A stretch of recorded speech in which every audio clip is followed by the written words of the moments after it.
ధర్మరాజు ని ఆ యక్షుడు ప్రశ్న అడిగాడు.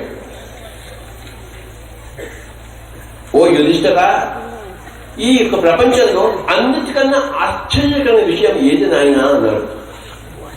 అప్పుడు వెంటనే తడుముకోకుండా, ఒక్క క్షణం కూడా ఆలస్యం చేయకుండా, ఆయనకి తడుముకోవడం లేదు, తకామని జవాబిస్తాడు.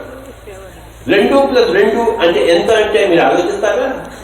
4 అని చెప్పేస్తారు. బుర్ర కోరుకోవాల్సిన అవసరం లేదు. అలాగే పరమసత్యం గురించి ధర్మరాజు బుర్ర కోరుకోవాల్సిన అవసరం లేదు, తకామని చెప్తాడు. ఆయన ఏం చెప్పాడు?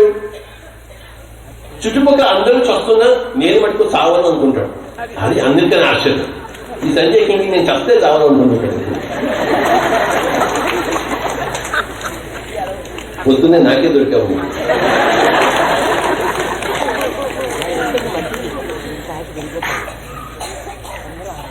ఏ క్షణమైనా మనం చావచ్చు అని ఆ ఎరుపులో ఉండేవాడే ఒకనొక పరమాత్మ.